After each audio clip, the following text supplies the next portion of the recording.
အားလုံးပဲမင်္ဂလာပါရှင်ဒီနေ့မှာတော့ဘန်ကောက်မြို့ရဲ့ Lap Round နဲ့ Suthi စံကြားမှာတည်ရှိတဲ့ Low Rise Condo အသစ်လေးနဲ့မိတ်ဆက်ပေးချင်ပါတယ်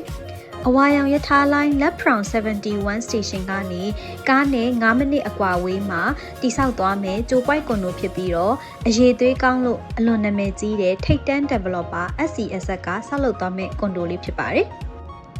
ကွန်ဒိုရဲ့အားသာချက်ကစီလုံစထုံးဘက်ချန်နဲ့ရာမနိုင်းဘက်ချန်တို့ကိုတိုက်ရိုက်ချိတ်ဆက်ပေးထားတာမို့ရုံမိုင်းဆိုင်ရာအလုံးလုံးသူတွေအတွက်သွားလာရေးအဆင်ပြေတယ်။နေထိုင်စရိတ်လည်းတက်တာတာမို့လို့ငှားရမယ်ဆိုရင်လည်းအရန်ကြိုက်တဲ့နေရာဖြစ်တဲ့အတွက် rental demand အမြဲရှိနေတဲ့နေရာဖြစ်ပါတယ်။ပြီးတော့ UTCC မှာကျောင်းတက်နေတဲ့ကျောင်းသားတွေအနီးများပြီးတော့ KIS International School နဲ့လည်းအနီးမှာတည်ရှိပါတယ်။အခုရိုက်ပြပေးနေတာကတော့ project တီနီယာကိုဒါရထားလိုင်းကနေပြီးတော့သွားတဲ့ပုံစံရိုက်ပြပေးထားတာဖြစ်ပါတယ်။အဲမှာဆိုလို့ရှိရင်ဒါအခန်းလေးတွေကို sample ပြပေးထားတယ်။ဆက်လက်ပြီးတော့လေ့လာကြည့်မယ်နော်။ပြီးတော့ကွန်ဒိုကနေပြီးတော့ MRT 6 ချိုင်ကိုလည်းမီတာ600သာကွာဝေးပါတယ်။8ထပ်အမြင့်ရှိတဲ့တာဝါ3လုံးပါပြီးတော့အခန်းပေါင်း683ခန်းသာပါဝင်တဲ့ private and low rise condo မျိုးစားဖြစ်ပါတယ်။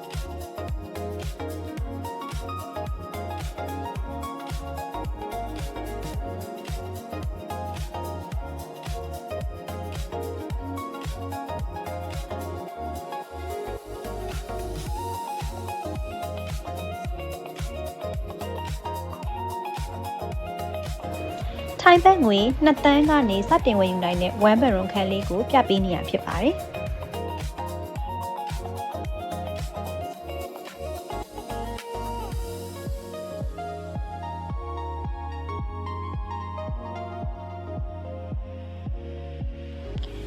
ဒါ့အပြင်အခုမြင်တွေ့နေရတဲ့အတိုင်း fully fit တဲ့ပြင်ဆင်ပြီးသားအမှာဖြစ်ပါတယ်။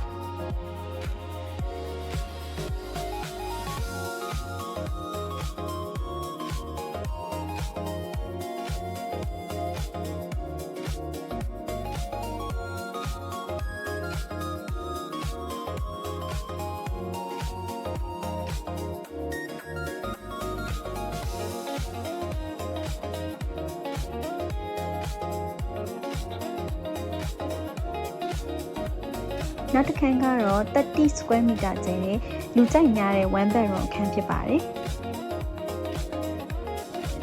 ဒီခန်းကိုတော့ဘတ်ငွေ3တန်းကျော်ကနေစတင်ဝယ်ယူရရှိနိုင်မှာဖြစ်ပါတယ်။